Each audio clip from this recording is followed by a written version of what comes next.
कुछ बात करना चाहता है। जाओ उसे मिलकर आओ। मैं? हाँ, मुझे ठाकुर से क्या लेना देना? तुम खुद ही जाके उससे बात कर लो। ज्योति, वो सिर्फ तुमसे मिलना चाहता है, मुझसे नहीं। इसीलिए मैंने उसे यहाँ बुलाया है। क्या पागल हो गए तुम? अपनी पत्नी को किसी गैर मर्द के पास भेजते हुए तुम्हें शर्म नहीं आती? हाँ, शर्म तो आती है, पर मजबूर हूं। अगर तुम थोड़ी देर के लिए उसके पास चली जाओ तो वो सारे कर्जे माफ कर देगा। मैं ये काम कभी नहीं करूंगी। ये काम तुम्हें करना ही पड़ेगा, समझी? शराफत से ठाकुर के पास चली जाओ। नहीं। मुझसे जुबान लड़ाती है।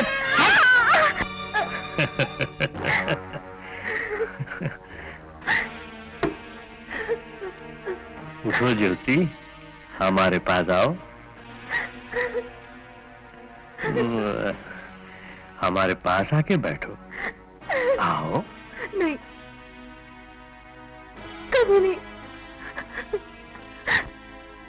मुझे यहाँ से जाने दीजिए ठाकुर साहब। जरूर जाने दूंगा, लेकिन चंद लम्हे मेरे साथ हंसी खुशी बिताने के बाद, मुझे सुकून देने के बाद, इसके बाद तुम इस मकान की मालकिन बन जाओगी। आओ, आओ मेरे पास। नहीं, मैं उस किस्म की औरत नहीं हूँ जैसे कि आप समझते हैं। मैं किसी की पत्नी हूँ, एक बच्चे की माँ हूँ। मुझे अपनी बहन समझकर यहाँ से जाने दीजिए। मैं ठाकुर प्रताप सिंह हूँ। मैं जब भी बाजार से गुजरता हूँ और कोई चीज पसंद आ गई तो खरीद लेता हूँ, और अगर कोई चीज मेरे कब्जे में आ गई तो उसके बगैर नहीं छोड़ता, समझी? अगर तुम मेरे पास नहीं आ सकती तो मैं तुम्हारे पास आता हूँ।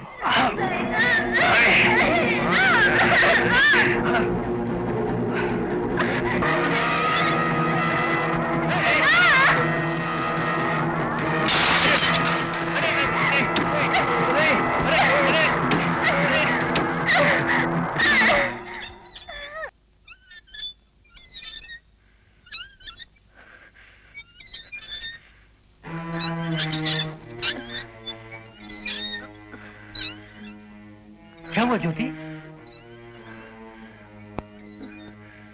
ठाकुर सो रहा है?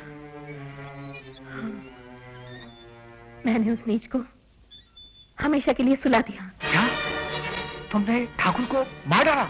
हाँ, और अब तुम्हारी बारी है। खामोश! पति से इस तरह की बातें की जाती है? पति? तू अपने आप को पति कहता है? किस किस्म का पति है तू? अपनी पत्नी को किसी गैर मर्द के हवाले करने वाले कुत्ते? तू अपने आप को मेरा पति कहता है? मैं तुझे जिंदा नहीं छोड़ूंगी, नहीं छोड़ूंगी। मैं तुझे जिंदा मार डालूंगी। तू जानवरों से भी बदतर है। तुझे जिंदा रहने का कोई हक नहीं।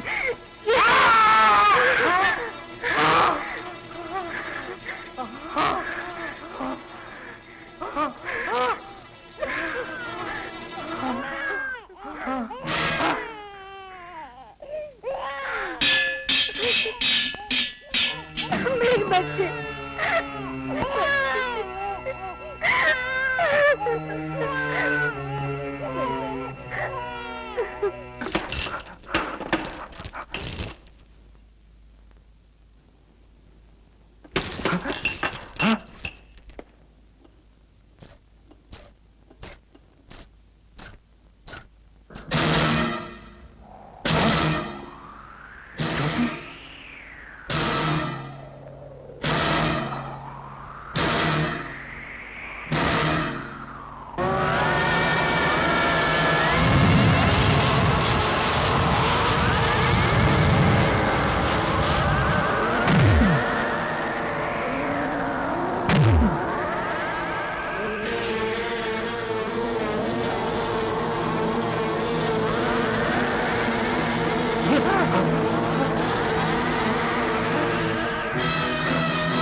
दुराचार और अन्याय हुआ था मेरे साथ। तू अपने पति के गुनाहों की सजा इस घर में रहने वाले आदमियों को क्यों दे रही है? क्या कुछ किया इन्होंने? इस घर में रहने वाले हर आदमी में मुझे अपने पति की छाया नजर आती है। ऐसा लगता है जैसे मेरे पति ने दोबारा जन्म लिया हो, इसलिए उन्हें माना मैं अपना धर्म समझती हूँ और वही मैं कर रही हूँ। और आरती, वो छोटी सी बच्ची को किसके किए की सजा दे रही है तू? उसे क्यों नहीं छोड़ती तू? किसी ने इसी घर में मुझसे मेरी बेटी को छीना था। माँ बेटी इस घर में कभी एक साथ नहीं रह सकती, इसीलिए मैंने माँ और बेटी को अलग कर दिया। देखो ज्योति, तू आज तक यही सोचती रही कि तेरी बेटी मर गई है, लेकिन ऐसी बात नहीं है। तेरी बेटी जिंदा है और इसी घर में रह रही है। रामलाल ने उसे बड़ा किया। ये नीलिमा ही तेरी बेटी है, इस घर की छोटी बहू। अब तो आरती को छोड़ दे। नहीं, कभी नहीं छोड़ूंगी। क्यों? अब तो तुझे तेरी बेटी मिल गई, अब और क्या चाहिए तुझे?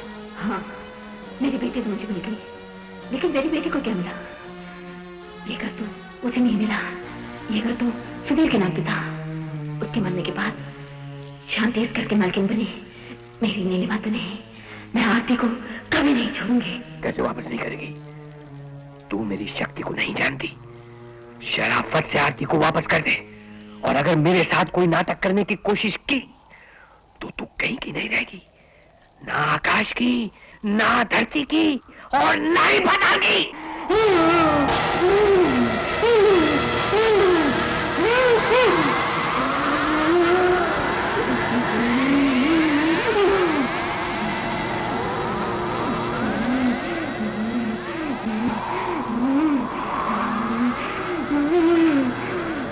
जीवन पड़े कर लो, मैं तुम्हारा सामना करूंगी।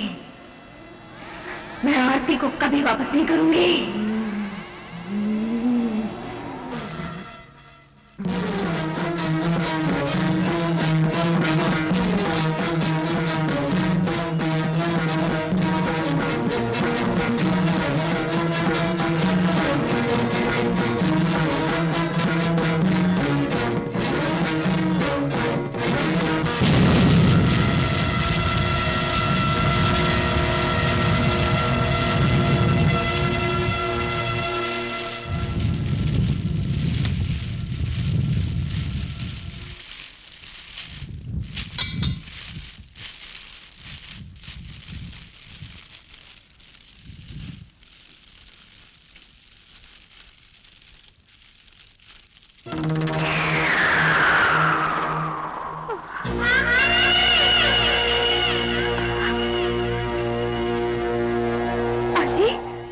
आरती की आवाज है।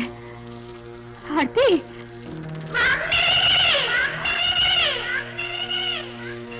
आरती, क्या बात है भाभी, तुम ठीक तो हो ना?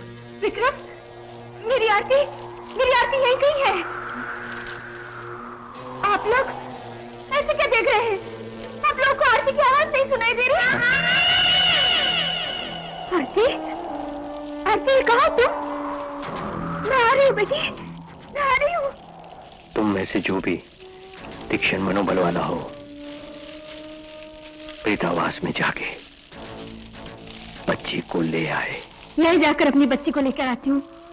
भाभी तुम यहीं रुको, वो जगह बहुत खतरनाक है, मैं जाता हूँ। नहीं विक्रम नहीं, मैं किसी भी खतरे से नहीं डरती, और आरती के सिवा मेरी जिंदगी में है ही क्या? अगर लौटी तो अपनी बच्ची के साथ ही लौटूंगी, वरना उसी के साथ चली जाऊंगी।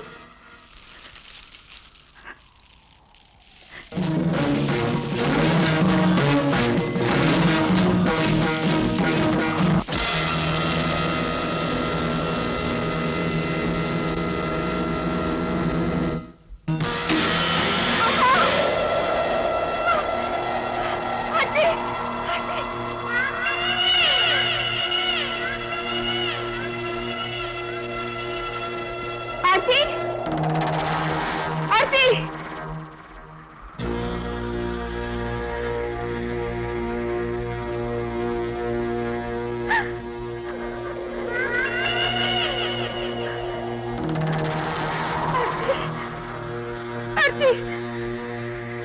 है तू?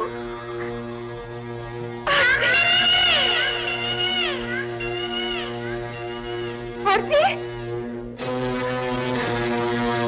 आरती, आरती, कहाँ है तू?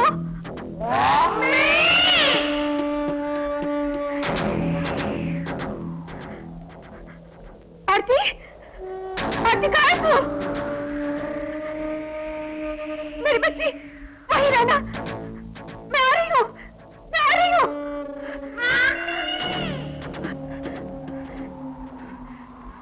आरती, आरती, मेरी बच्ची, मैं आ रही हूँ, मैं आ रही हूँ, मेरी बच्ची आ रही हूँ मैं।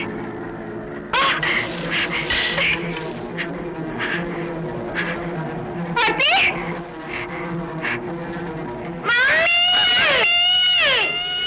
आरती, आरती।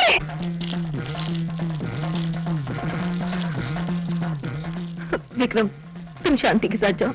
हाँ।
क्या हुआ माला को?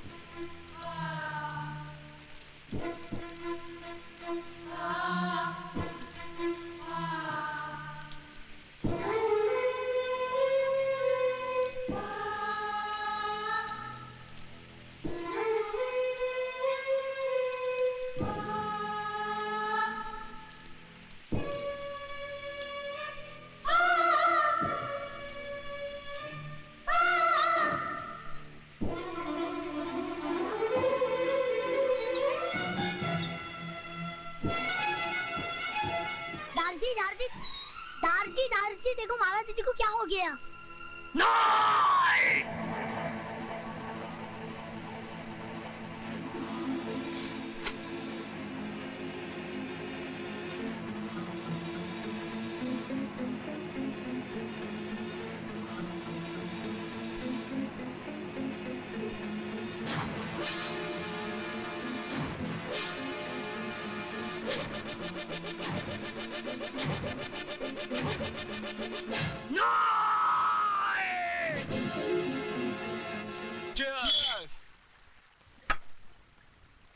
लो राज आ गया।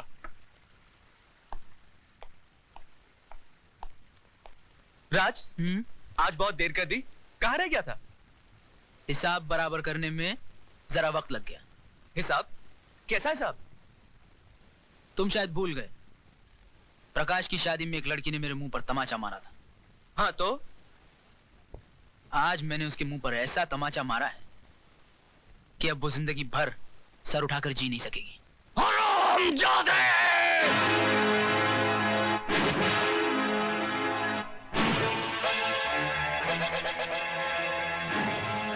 मेरी बेटी तो सर उठा के नहीं जी सकेगी, लेकिन मैं तो तेरे सर को ही नहीं रहने दूंगा।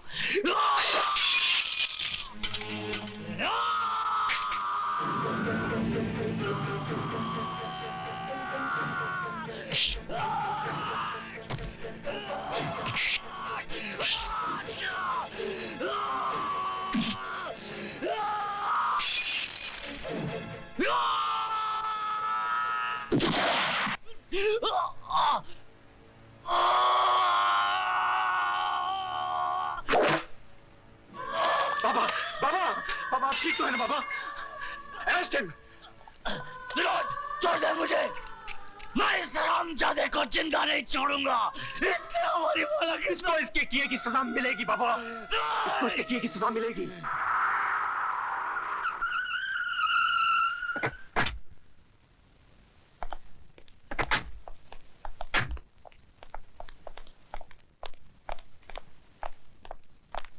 आइए।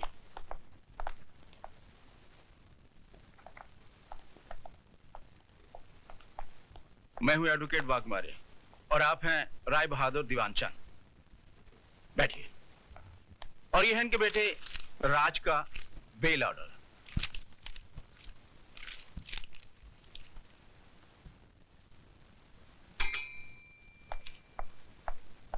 Yes sir.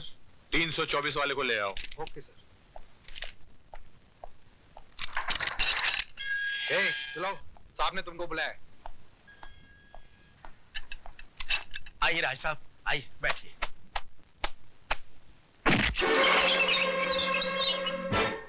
जब तक बाप खड़ा हो, बेटे को नहीं बैठना चाहिए। लेकिन इनके बाप तो ये हैं और ये बैठे हुए हैं।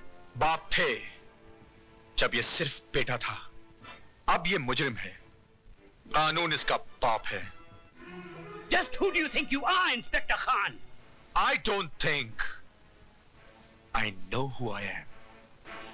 मैं भारत सरकार का सिपाही हूं, जिसे हक दिया गया है कि जो कानून की लकीर पर पांव रखे, उसके पांव काट कर फेंक दो।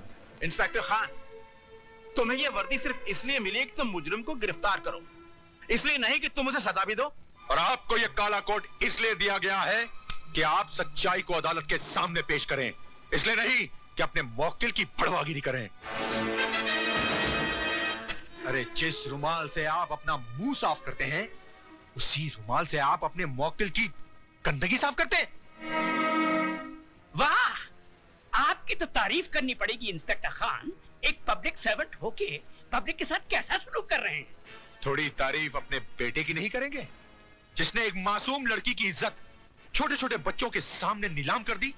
तुम मिडिल क्लास के हो ना, तुम्हें क्या मालूम कि अय्याशी क्या होती है, दौलत का नशा क्या होता है। वो सारा नशा 7 साल की सजा सुनते ही उड़ जाएगा। वो मैं अदालत में देख लूंगा। चलो बेटे, let's get the hell out of here.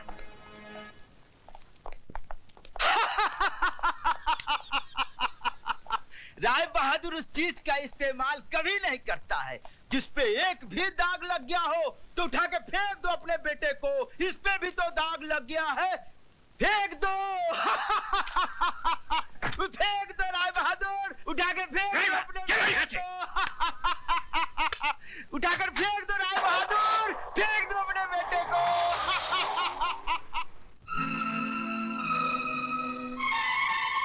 Rai Bahadur उस चीज का इस्तेमाल कभी नहीं करता है जिस पे एक भी दाग लग गया हो तो उठा के फेंक दो अपने बेटे को। इस पे भी तो दाग लग गया है। अरे जिस रुमाल से आप अपना मुंह साफ करते हैं, उसी रुमाल से आप अपने मौकिल की गंदगी साफ करते हैं।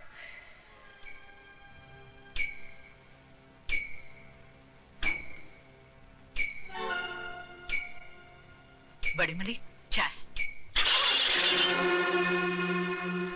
शर्म आती है हमें तुम्हें अपना बेटा कहते हुए। तुम्हारी इस जलील हरकत की वजह से एक 2 कौड़ी के पुलिस ऑफिसर ने हमसे जिस तरह बातें की हम ही जानते हैं। तुम्हें इस खानदान की इज्जत का ख्याल है कि नहीं?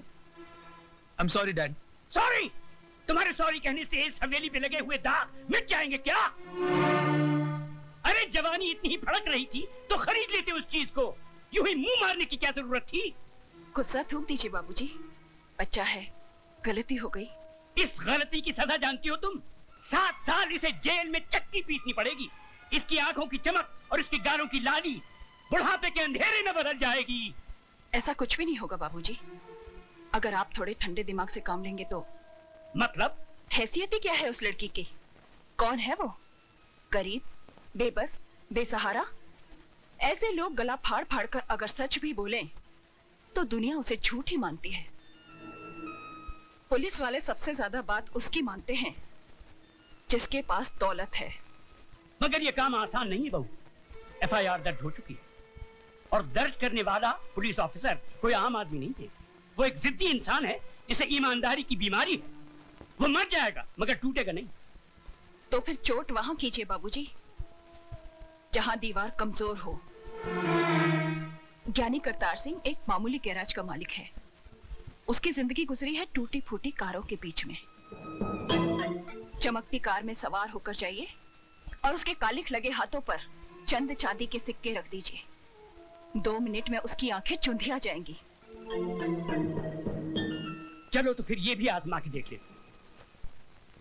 यानी कि इंसान गलतियों का पुतला है, गलती ना करे तो वो भगवान बन जाए। एक गलती मेरे बेटे से हुई है और वो भी जवानी के जोश में।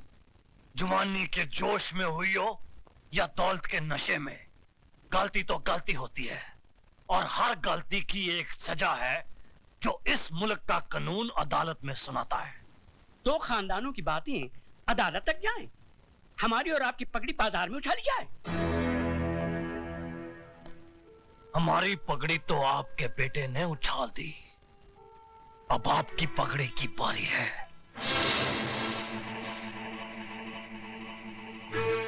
बरसों से मैं आपको जानता हूं। इस दुनिया में आपका कोई भी नहीं, इसीलिए आप औरों को अपना लेते हैं। ये लड़की भी आपकी नहीं, अनाथ है। धर्म, जात, खानदान किसी का भी तो कोई पता नहीं। मैं चाहता हूं कि अदालत और कानून के दांवपेच में न उलझकर हम कोई सीधा सा रास्ता अपना लें। तो जो रास्ता सोच के आए हो राय बहादुर, वो भी बोल दो।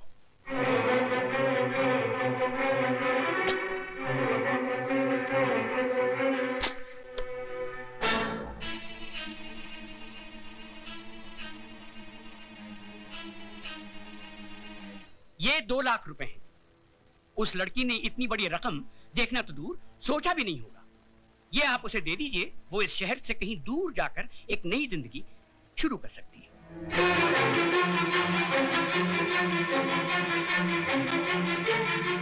राय बहादुर, सुझाव तुम्हारा बहुत अच्छा है। जरा 1 मिनट यहीं ठहरना, जाना नहीं। 1 मिनट, हाँ?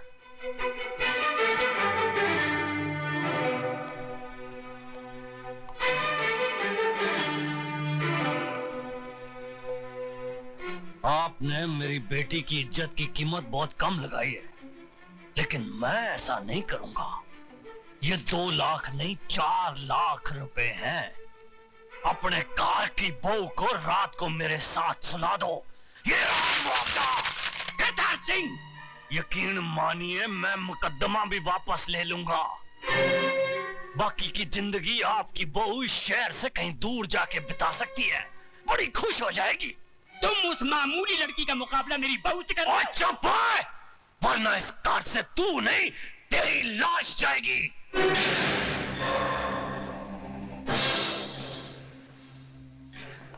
वो दौलत का जिन्ना जोर लगाना लगा ले। जेल की चक्की ना पिसवा दी ना तेरे बेटे को, तो मेरा नाम सरदार करतार सिंह नहीं। फुटे चक देना तुहाडे सबदे।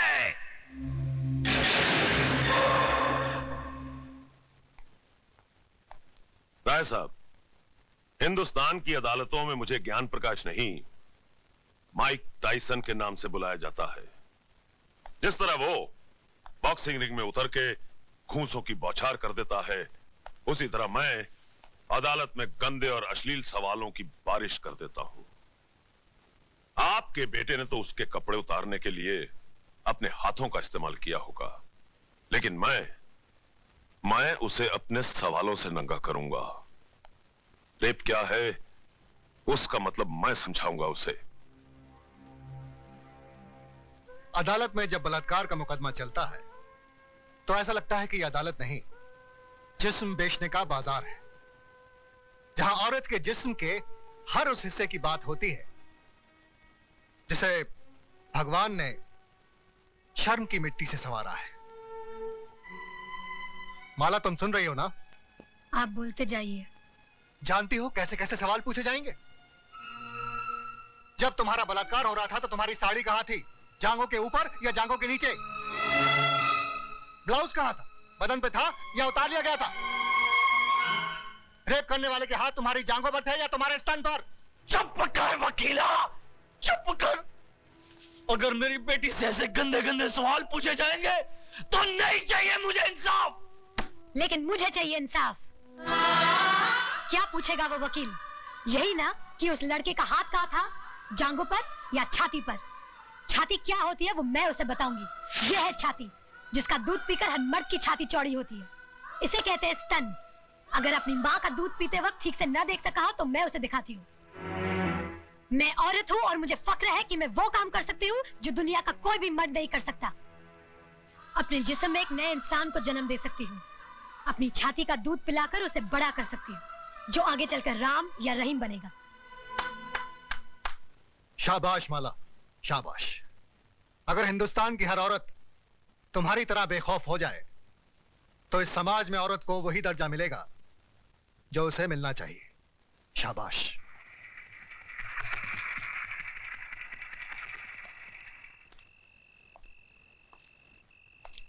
प्रताप। अरे डैडी, आप अंदर आइए ना। नहीं, यही ठीक है। हमारे दामाद होकर भी तुम हमारे खिलाफ मुकदमा लड़ रहे हो। मैं आपके खिलाफ नहीं, जुर्म के खिलाफ लड़ रहा हूं। तुम जानते हो हमारा वकील कौन है? जानता हूं, मिस्टर ज्ञान प्रकाश, जो आज तक कोई भी मुकदमा नहीं हारा, लेकिन इस बार वो हारेगा।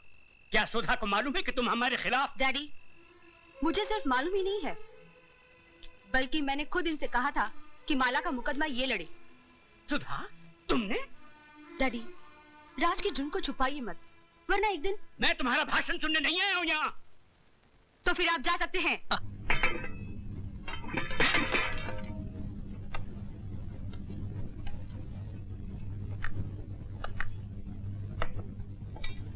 बिल्लू भैया। आया बहुरानी। बड़ा दुख देना नथनिया ने। बोलिए। आप टेबल पर खाना लगा दीजिए, मैं हाथ मुंह धोकर आती हूँ। अच्छा।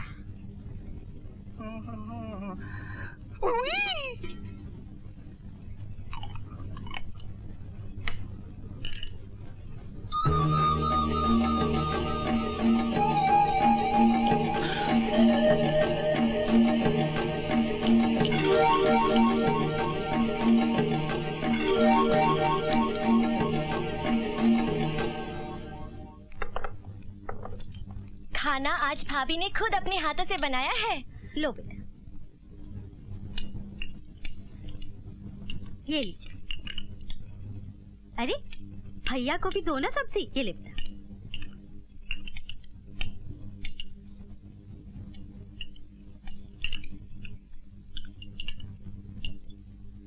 ये लो बेटा। अरे रे, इसमें नमक कितना ज्यादा हो गया। हाँ? अरे बहू, तुम्हारा बस चले तो हमें जहर चटा दो।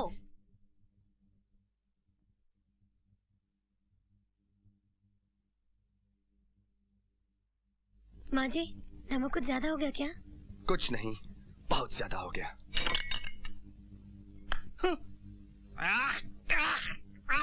पानी दे छोटी, पानी दे जल्दी। अब क्यों जान निकल रही है? खुद ही तो बिना माँ की बेटी को उठा कर ले आए। अरे माँ होती तो बेटी को खाने पीने के तौर तरीके सिखाती ना। सब तुम्हारा ही किया धरा है, भोगो आप। अरे मेरी तो ये समझ में नहीं आता कि सारी बातें घूम फिर कर मुझ पर क्यों आ जाती हैं।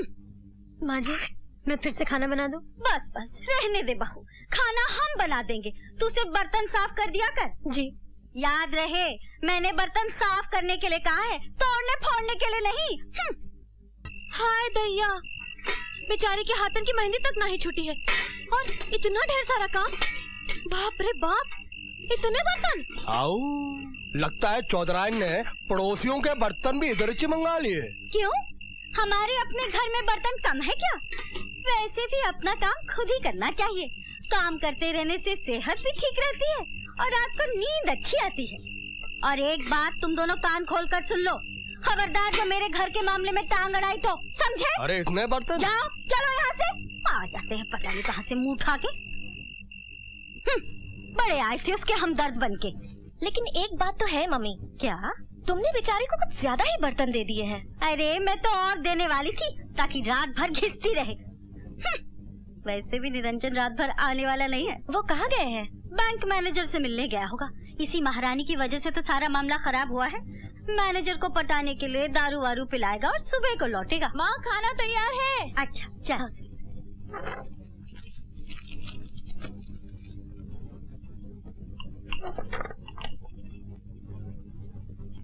माँ, उसे मत खाना, वो कल का है और बिल्ली ने भी उसे झूठा कर दिया है। हाँ? अरे तो क्या इसे फेंकेगी? इन्हें बुरा लग रहा है ना, तो डाल दे इनकी थाली में। घूम फिर कर सारी बातें मुझ पर ही क्यों आ जाती है? अरे मेरे कहने का मतलब ये था, इसे बहू तो खा सकती है कि नहीं? हाँ हाँ, वो क्यों नहीं खा सकती? वो तो है ही जूठन खाने लायक। हाँ, उसके लिए रख दे। बिल्ली का जूठा खाएगी तो बिल्ली की तरह बेवफा हो जाएगी, तब ये घर भी जल्दी से छोड़ देगी।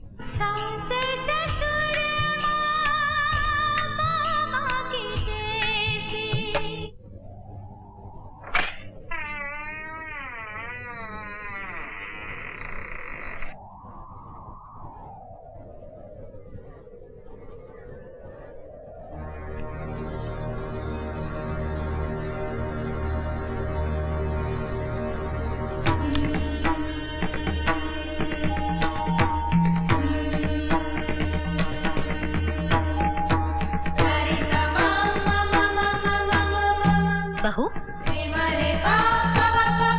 क्या बात है? माँ जी, मैं आप लोगों से कुछ कहने आई हूँ। कहो। मुझे मालूम है कि मैं जितना सहूंगी आप उतना ही ज्यादा जुल्म करती जाएंगी, फिर भी मैं आपका हर जुल्म सहती जाऊंगी। अगर आप ये सोचती हैं कि आपके जुल्म करने से मैं ये घर छोड़ दूंगी तो आप ये गलत सोच रही हैं। एक बात याद रखिए, मैं इस घर में कोई शोभा की चीज नहीं जो बाहर निकालकर फेंक दी जाए। मैं इस घर की दीवार या छत भी नहीं जो तोड़कर नई बना ली जाए। माँ जी, मैं तो इस घर का आंगन हूँ जो इस घर से कभी अलग नहीं की जा सकती।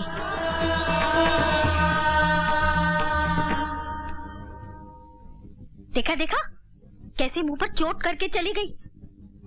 सब तुम्हारी वजह से हुआ है। मेरी ये समझ में नहीं आता कि हर बात घूम फिर कर मुझ पर ही क्यों आ जाती है।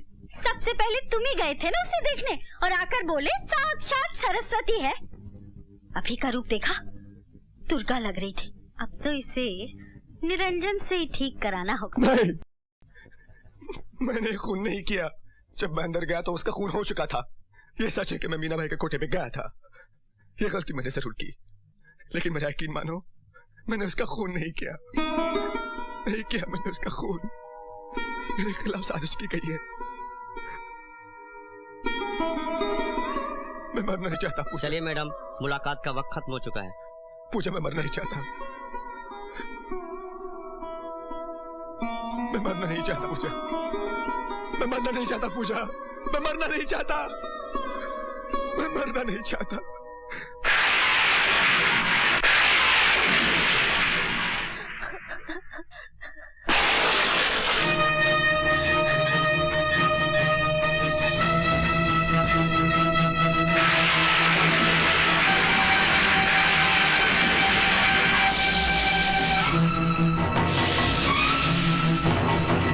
मैं चाहूं तो आपके बेटे को फांसी के फंदे से बचा सकता हूं।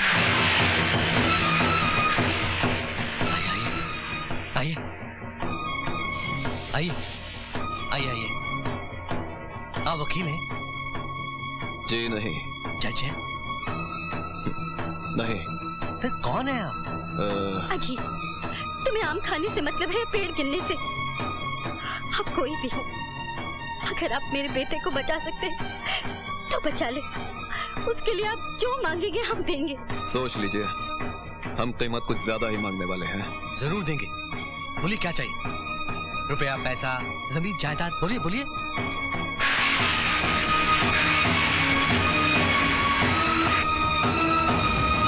मुझे एक रात के लिए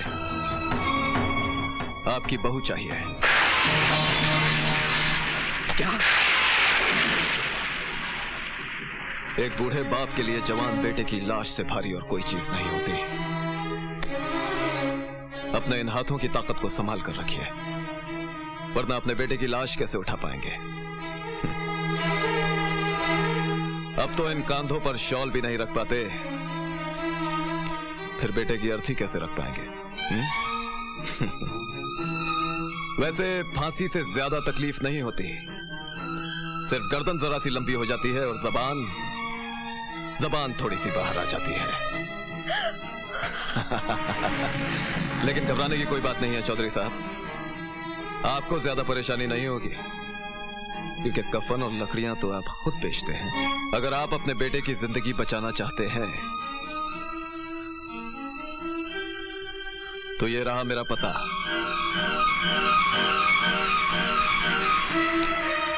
और याद रखिएगा, परसों अदालत का फैसला है और कल की रात हमारे और आपके फैसले की रात होगी।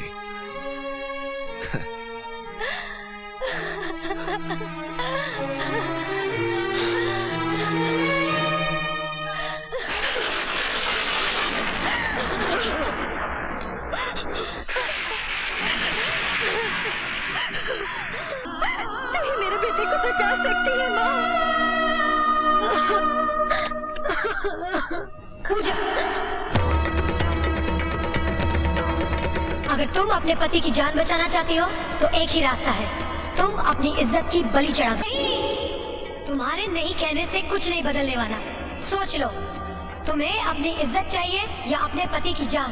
इज्जत एक बार चली गई तो वापस नहीं मिलती, तो फिर अपनी इज्जत संभाल के रख, मत जाने दे अपने पति को। लेकिन याद रखना, जान भी एक बार चली गई तो वापस नहीं मिलती। ये भी याद रख, निरंजन की मौत के बाद इस खानदान से जितनी भी लाशें उठेंगी उसकी जिम्मेदार भी तू होगी। सारी बर्बादी तुम्हारे हिस्से में लिख दी जाएगी। भूल गई वो कस्में जो तुमने फेरे लेते वक्त खाई थी? भूल गई? वक्त बहुत कम है, जल्दी फैसला करो तुम्हें क्या चाहिए। इज्जत या सुहाग, इज्जत या सुहाग, इज्जत या सुहाग, इज्जत या सुहाग, इज्जत या सुहाग, इज्जत या सुहाग।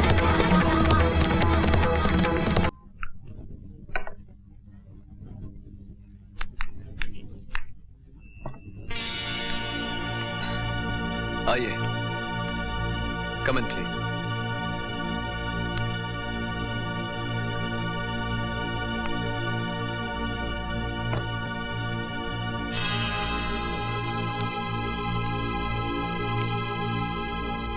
बैठिए।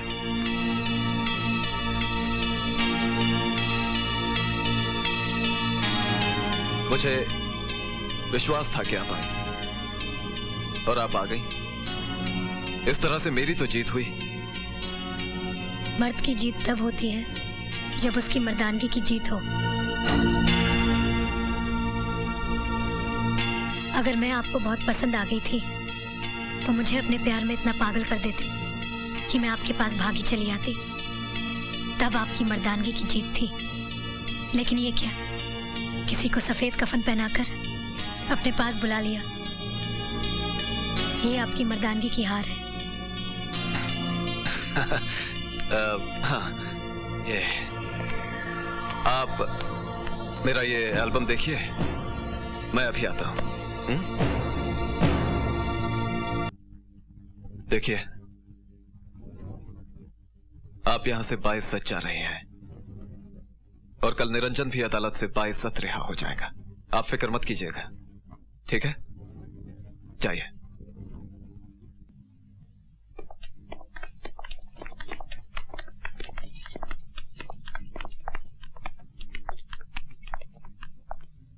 कौन था वो आदमी? कौन? वही जिसके पास तो एक रात के लिए गई थी। टुकुर टुकुर, अब देख क्या रही? गई थी या नहीं? बोल। हाँ, गई थी।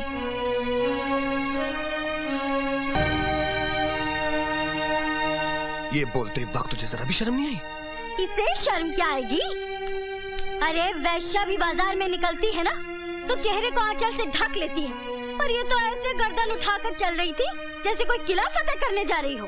मैंने जो कुछ किया इस घर को और आपको बचाने के लिए किया, इसलिए भगवान को तरस आ गया और मेरी इज्जत लुटने से बच गई। ये उसके घर रात भर रही और उसने इसे छुआ तक नहीं। अरे अगर वो इतना ही दूध का धुला था तो रात को ही तुझे अपने घर क्यों बुलाया? ये मुझे मालूम नहीं। और तू उसे कब से जानती है? मैंने उसे पहले देखा तक नहीं। देखा तक नहीं? कोई आदमी रात के अंधेरे में घर आकर ऐसे ही कह देगा कि मुझे आपकी बहू चाहिए, जब तक कोई पुरानी जान पहचान ना हो, और हमसे बिना पूछे ऐसे ही चली गई उसके पास गुलछर्रे उड़ाने के लिए। यकीन मानिए, मैं पवित्र हूँ। झूठ बोलती है तू। आप जो इल्जाम मुझ पर लगा रही है वो नाजायज है। क्या सबूत है तेरे पास कि तेरे पेट में जो बच्चा है वो निरंजन का है?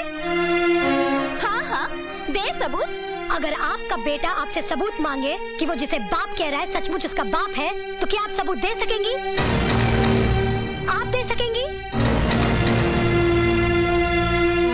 दुनिया की कोई भी माँ इसका सबूत नहीं दे सकती, तो फिर मुझसे क्यों ये सबूत मांगा जा रहा है? इसलिए कि तू यहाँ से रात भर गायब थी। हमने तो कोई ऐसा कुकर्म नहीं किया।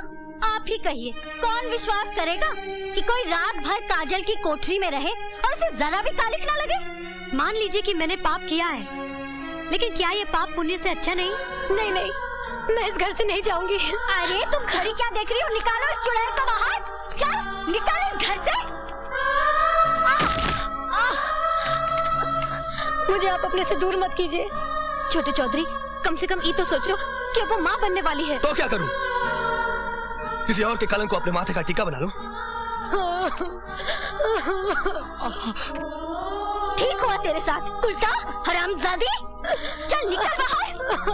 उठ, कुलच्छनी, कलमुही, धक्के देकर बाहर करो इसे। चलो चल। क्या कहा था तूने? इस घर से नहीं निकलेगी? निकाल दिया ना? याद रख, चौधराइन वो नागिन है जो एक बार डस लेना, उसके जहर का कोई इलाज नहीं। लगता है मैं किसी शुभ घड़ी में आया हूँ। शायद वंदना बेटी का शगुन जा रहा है? जी नहीं, ये निरंजन की शादी का शगुन जा रहा है। रास्ते से हट जाएं, शगुन को जाने दें। अगर मेरी बेटी से कोई गलती हुई हो तो मैं उसकी तरफ से क्षमा मांगने के लिए तैयार हूं। मैंने आज तक जिंदगी में कभी किसी के सामने सर नहीं झुकाया, लेकिन आज आपके सामने सर झुका रहा हूं और अपनी पगड़ी आपके चरणों में रखता हूं।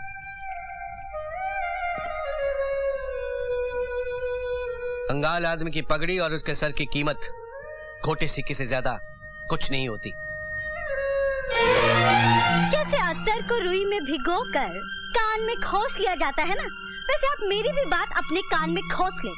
आपकी पूजा मरे तो मरे, हमें कोई चिंता नहीं। हाँ, अगर कफन छोटा पड़ जाए और लकड़ियां कम हो जाएं, तो किसी को भी भिजवा दीजिएगा, दान में दे दूंगा। चलो जी, आओ बेटे आओ। जाओ बेटे जाओ। बन्ने चलो।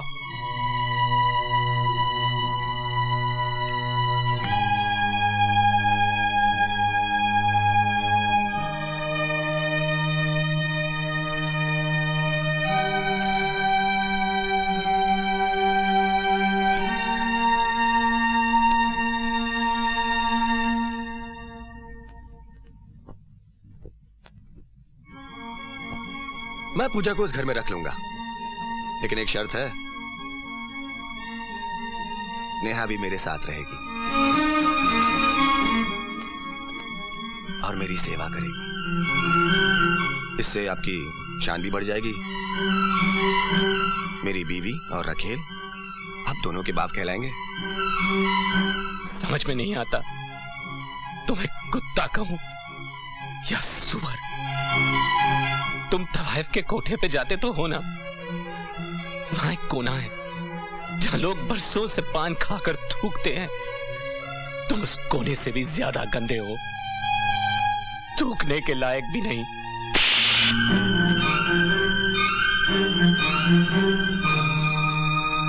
आज हमें पहली बार बेटी का बाप होने की सजा मिली है।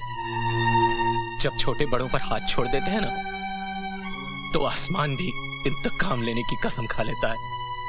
चलो बेटी।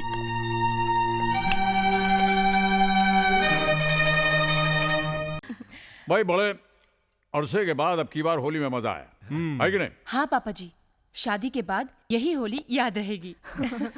और मेरी तो ये पहली होली है। क्या बात कर रही है? इनफैक्ट जब पूरी फैमिली साथ हो ना, हाँ। तो हर दिन होली और हर रात दिवाली है। हाँ बेटे, हम सबके साथ और सबके सामने इस बात को एक्सेप्ट करते हैं कि हम बहुत खुशकिस्मत हैं कि हमें इतनी सारी खुशियां मिली। भाई हम तो सिर्फ दो थे, हाँ?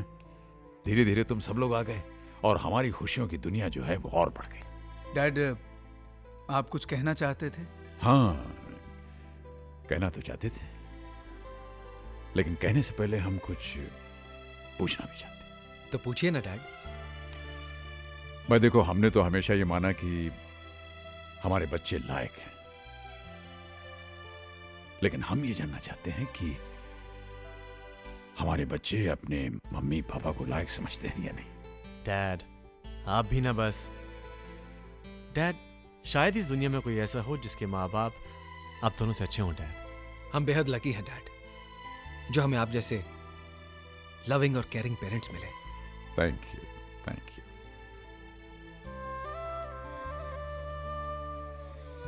अब हम अपनी बात कर सकते हैं। बात मुख्तसर सी है। देखो,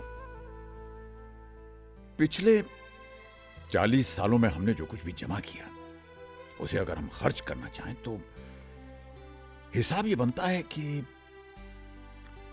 फैमिली की जरूरतें पूरी करने के लिए ये जो हम जद्दोजहद कर रहे थे, इसमें हम लोग साथ होकर के भी साथ रह नहीं पाए। हमें तो पता ही नहीं चला कब तुम लोग बड़े हो गए और अपनी अपनी दुनिया में खो गए। और ये जो साथ रहने की खुशी थी, ये हमारे लिए छोटे छोटे पलों में बंद कर रह गई। और इन छोटे छोटे पलों का हम तो बस इंतजार ही करते रहते थे कि कब हम लोग साथ मिलेंगे, साथ होंगे। लेकिन अब हम रिटायर हो गए और हमें फुर्सत मिल गई है। तो अब हम ये चाहते हैं कि इन 40 सालों का जो घाटा है ये पूरा किया जाए।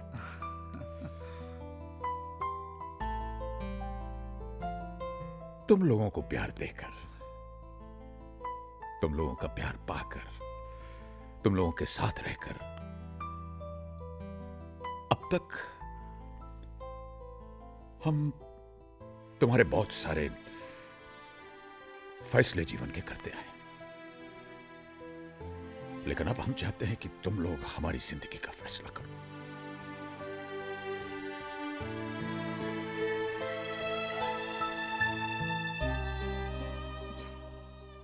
बेटा, तुम्हारे मम्मी पापा हम तुम लोगों से अलग नहीं रहना चाहते, तुम्हारे साथ रहना चाहते।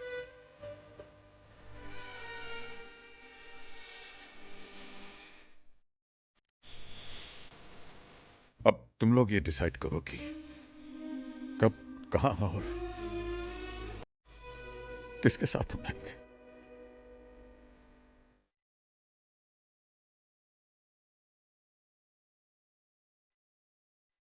बस इतना ही कहना था।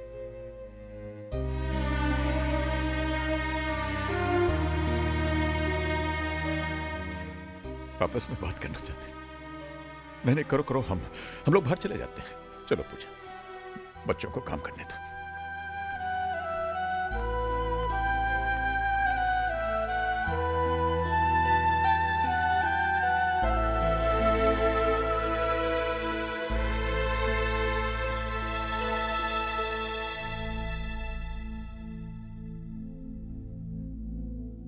क्या? अरे इस तरह से मेरी तरफ क्या देख रहे हो? हम दोनों तो पहले से ही परेशान हैं।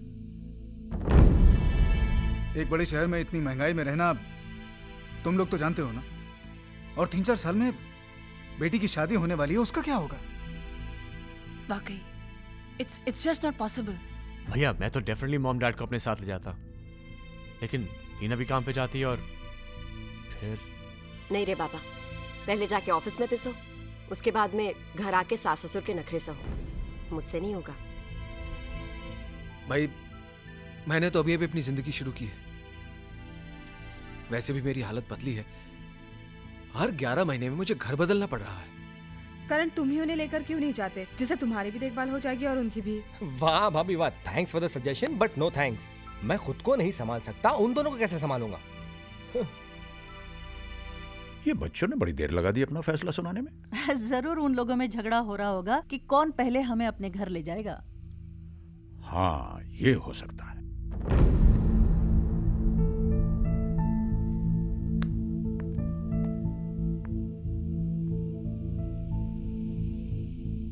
कुछ सोचा है? क्या करना है? करना क्या है किरण, मॉम और डैड को अपने साथ लेकर जाना होगा। यहां पर उनका कौन है? देखो अजय, बरसों से हम लोग अपनी लाइफस्टाइल जीते आ रहे हैं। अब अचानक नई शुरुआत करना कोई मजाक है? एक मिनट, क्या ऐसे नहीं हो सकता कि मम्मी डैडी यहीं रहे और जिससे जो हेल्प हो सके वो कर दे? ये क्या कह रही हो भाभी? डैड और help he will never accept. एक आइडिया है, ऐसा करते हैं कि भैया आप मम्मी को अपने साथ ले जाएं और मैं पापा को ले जाऊंगा। फिर 6 महीने बाद पापा रोहित के यहाँ चले जाएंगे और मम्मी करण के यहाँ। इस तरह वो हम सबके साथ रह भी पाएंगे और किसी पे ज्यादा बर्डन भी नहीं पड़ेगा।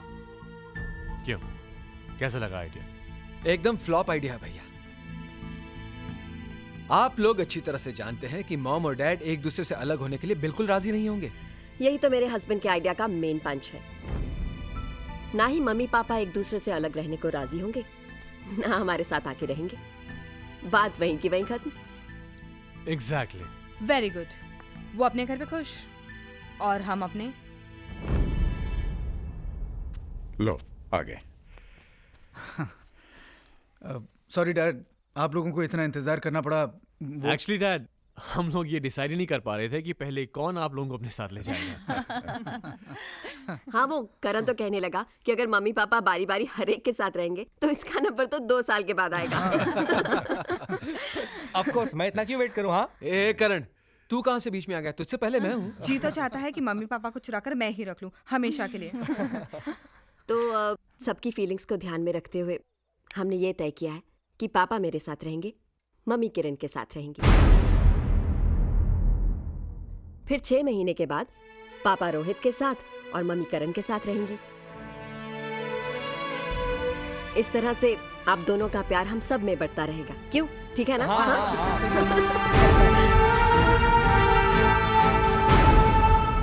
नहीं, ये नामुमकिन है।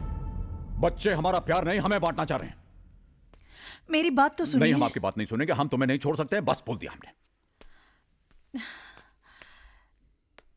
देखिए, आप अपने बच्चों, अपने ही अंश को समझने में भूल कर रहे हैं। इसी बात का तो दुख है पूजा कि हमारी आत्मा हमारे शरीर का अंश होने के बावजूद ये इतना नहीं समझ पा रहे हैं कि उनके माँ बाप 2 नहीं 1 हैं। अरे जिन्हें भगवान ने एक किया है उन्हीं को ये अलग करने की सोच रहे हैं। ऐसा नहीं है जी। हमें आपकी कोई बात नहीं सुननी है। जाओ जाकर अपने बच्चों से कह दो कि हम जहां हैं, जिस हाल में हैं, खुश हैं। न कल हमें उनके सहारे की जरूरत पड़ी थी और ना आज पड़ेगी। कैसी बातें कर रहे हैं आप? उनकी गलती ही क्या है? बरसों तक हमारे प्यार के लिए तरसते रहे, अब वही पाने के लिए उन्होंने कोई रास्ता ढूंढा है, तो आप इतने नाराज क्यों हो रहे हैं? देखिए, आप अपने बच्चों की नीयत पर शक मत कीजिए, उनका दिल मत तोड़िए। आपको मेरी कसम। Seena, don't do this to me. तुम अच्छी तरह जानते हो कि तुम्हारी ये कसम, तुम्हारे आंसू मुझे कमजोर बना देते हैं।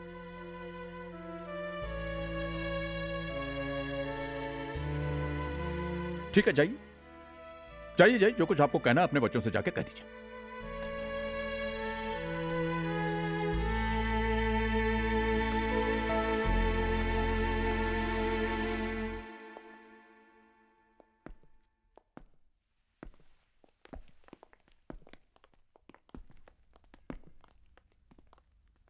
हमें तुम्हारा फैसला मंजूर है बेटा। बता देना कब और कहां जाना है।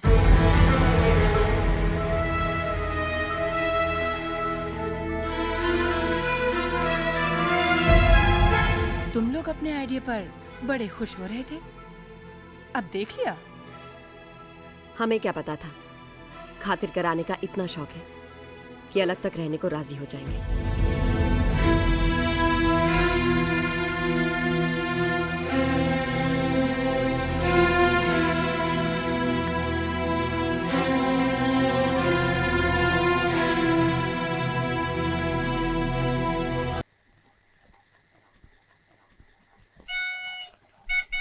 क्यों? कहा था ना तुम लोगों से कि दिन रहते लौट आना मेले से। इतनी रात करके काहे आई हो? सब गांव वालियों के साथ ही तो आए हैं। गांव वालियां गई चूल्हे में। देर तो अम्मा चंदा के लिए हो गई। काहे? हम लोगों को मंदिर में छोड़कर ना जाने कहाँ गायब हो गई। ढूंढते फिरे मेले भर में इसको। हार कर सरजू हलवाई की दुकान पर जा बैठी हम, तब ये ना जाने कितनी देर बाद वहाँ आई। सुना? कहाँ कह रही है? कहाँ चली गई थी? वो तो दोपहर की बात है मम्मी, बाद में तो इसी ने देर की। हमने कहा देर की? क्यों भूल गई? तुम्ही ने तो कहा था जादू का खेल देखना है, नौटंकी देखना है। तो तुम जल्दी आ गई होती, वो सब जल्दी देख लेते ना। अपना दोष हमारे सर मरती हो। इससे और क्या उम्मीद हो सकती है? और जानती हो अम्मा, जब ये वापस आई इसके साथ कौन थे? कौन था? निर्मला भौजी के भाई। तो इसीलिए मेले में गई थी, है? मना किया था ना तुझे कि नहीं जाना और उससे नहीं मिलना, पर नहीं मानेगी, नहीं मानेगी। हमारे मुंह पे खाली बाकी ही छोड़ेगी। अरे कोई तुझे मारते मारते तो हमारे हाथों में दर्द होने लगा है। आने दे उनको आज। हम भी उनसे कहेंगे कि आप अपनी बला को घर में नहीं रखेंगे। हाँ।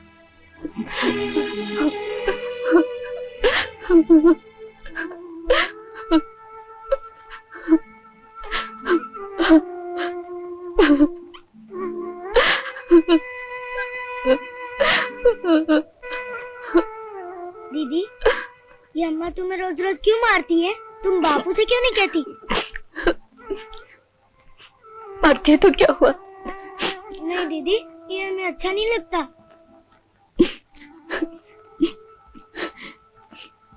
तुम मम्मा से नहीं कहना, वो सुनेंगे तो बहुत दुखी होंगे। नहीं कहोगे ना? नहीं दीदी मत रहो।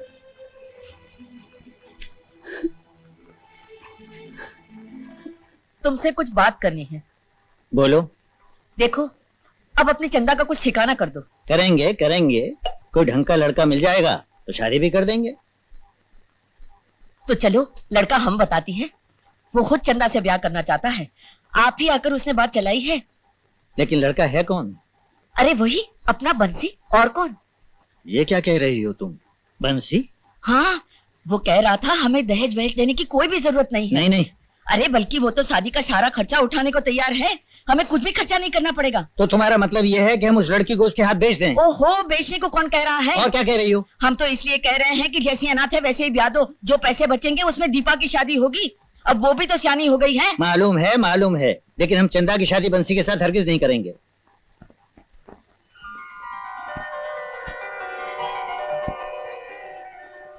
अरे चंदा, बाहर काहे खड़ी हो? भीतर आओ ना।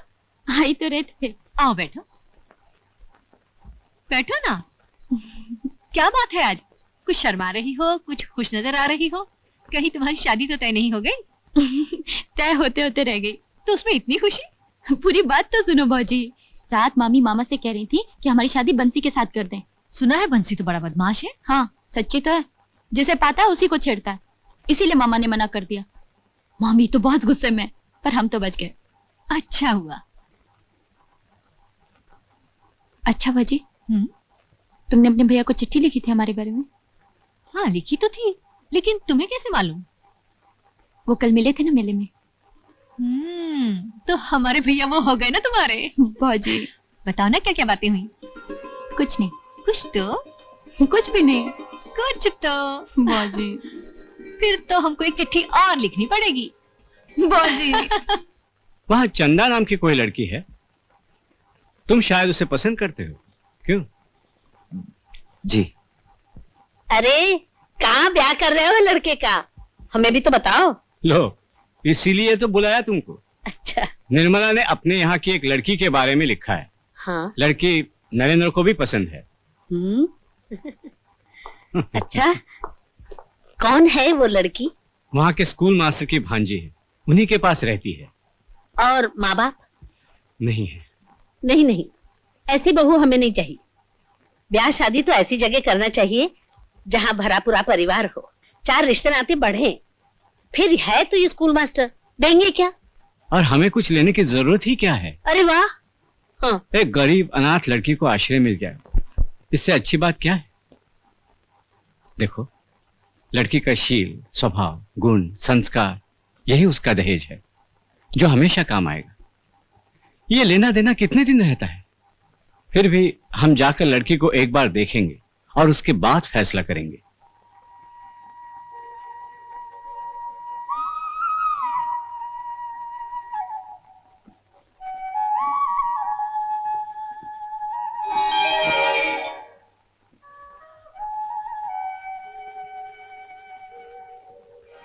मैं तेरे प्यार में क्या क्या न...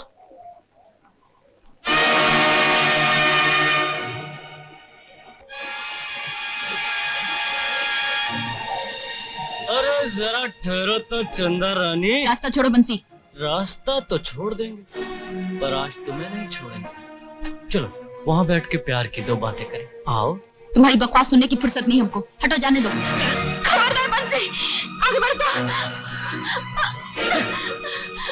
रुक जाओ।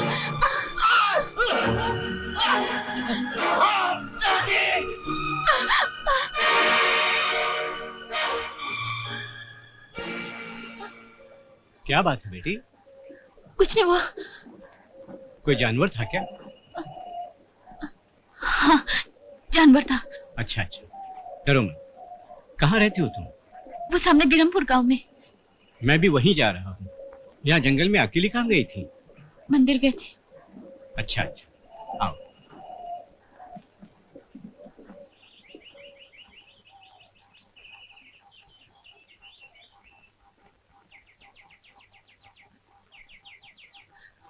तुम्हारा घर कहाँ है? चलो तुम्हें छोड़ दूं। हमारा घर पास ही में, चले जाएंगे। अच्छा ठीक।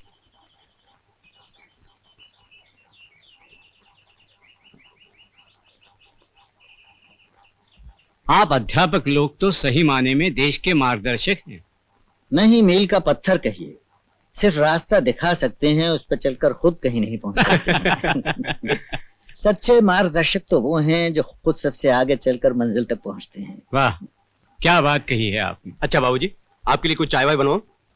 हाँ बना लो, लेकिन पैसे लेने पड़ेंगे। ले लेंगे। भैया, मामा कहाँ है? मामा अंदर बैठे। अरे चंदा बेटी, आ इधर आ। का मामा? वकील साहब, यह है मेरी भांजी। अच्छा, यही है। बेटी नमस्ते करो। नमस्ते। जीती रहो बेटी। इससे तो हमारा परिचय गांव में आते आते ही हो चुका था, है ना? और तारीफ यहाँ आकर सुन ली। बस अब क्या बाकी है? अरे हाँ, आपकी बहन मतलब इसकी माँ कहाँ ब्याही थी?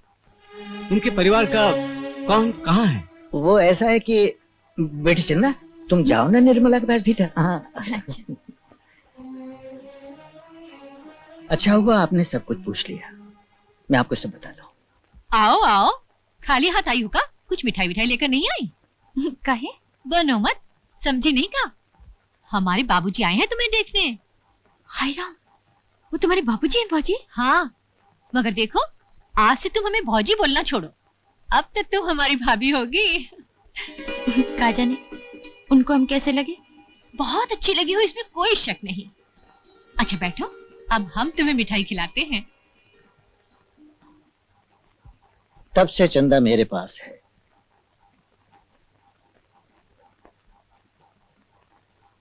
ये बात और कौन जानता है आपके अलावा? अब सिर्फ आप ही जानते हैं बस। अच्छा है। उन सब बातों से आपके भांजी का क्या सरोकार? हम उसे अपनी बहू बनाएंगे।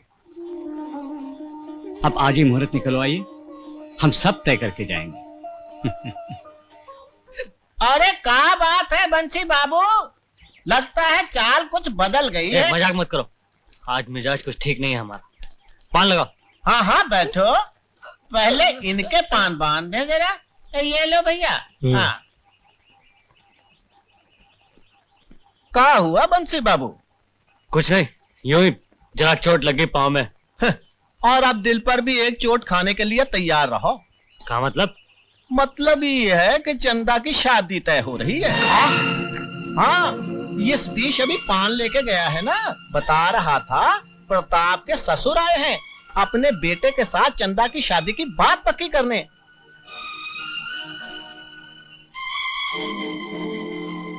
हमने भी अगर बात कच्ची न करा दी तो हमारा नाम बंसी बाबू नहीं, चंदा रानी, हम तुम्हें ऐसे नहीं छोड़ेंगे।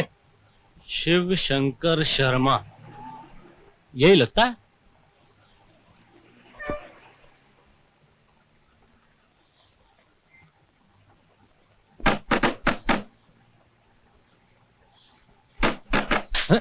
हे भाई, तुम्हें क्या चाहिए? अगर मिलना है तो ऐसे घंटी बजाओ ना, ताक झाक काय करते हो? ऐसा है कि बाबूजी इस समय कचहरी मिलेंगे और नरेंद्र भैया के दोस्त तुम हो ही नहीं सकते। तुम्हें मिलना किससे है? माँ जी तो घर में है। हाँ, तो उन्हीं से मिलना है। लो, तो अब इन्हें भी घंटी बजाने का शौक हुआ है, सारा हाथ का काम छोड़कर आना पड़ा। अरे तुम काहे को लाल पीली हो रही हो? तुमको किसने यहाँ बुलाया है? हम तो इनको घंटी बजा के दिखा रहे थे। भैया तुम कहाँ से आए हो? बीरमपुर से। अरे तो पहले काहे को नहीं बताया? आओ आओ आओ, अंदर आओ आओ आओ। बाबूजी तो अभी कल ही हुआ से आए हैं। बैठो। मालूम है। अरे तुम खड़े खड़े क्या देख रही हो? पानी वानी पूछो ना, अब तो दीदी ससुराल हो गई हुआ, पता नहीं कौन आदमी कहाँ का है। जाओ आप यहाँ बैठो, हम माता जी को भेज रहे हैं।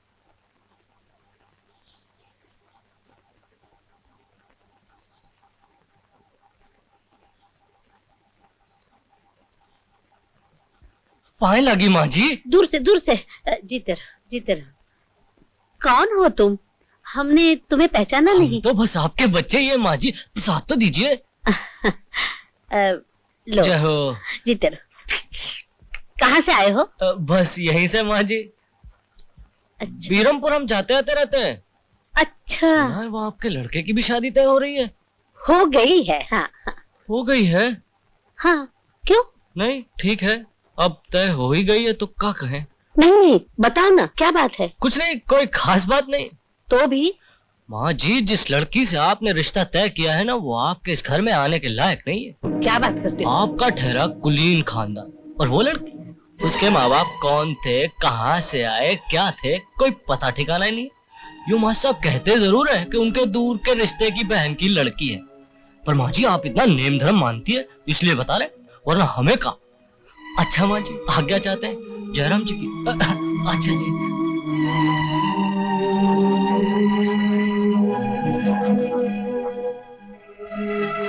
सुनो। क्या? ये लड़की जिसके साथ तुमने नरेंद्र का ब्याह तय किया है, उसके बारे में सारी बातें ठीक तरह से मालूम कर ली है ना? हमारा मतलब है कि उसके माँ बाप, खानदान, कहीं ऐसा तो नहीं कि नरेंद्र और निर्मला को लड़की पसंद आई और आप मान गए? अगर ऐसा ही करना होता तो हम वहां जाते क्यों? जो कुछ भी मालूम करना चाहिए था वो सब कुछ मालूम कर लिया है हमने। वो तो ठीक है, लेकिन ये बात तुम्हारे मन में आई कैसे? नहीं, कोई आया था, कहता था कि वो लड़की इस घर में आने लायक नहीं है, इसीलिए कहा कि कल को कोई बात निकले और हम लोग। ऐसी कोई शंका करने की जरूरत नहीं, तुम निश्चिंत रहो। कभी कोई कुछ कहेगा तो हम जवाब देंगे। कैसे कैसे ओछे लोग होते हैं जो एक कन्या के ब्याह में रुकावट डालने की कोशिश करते हैं। ऐसे आदमी की बात पर क्या ध्यान देना? जरूर उस आदमी के दिल में कोई गलत बात होगी। हमने तो बता दिया, अब तुम जैसे ठीक समझो।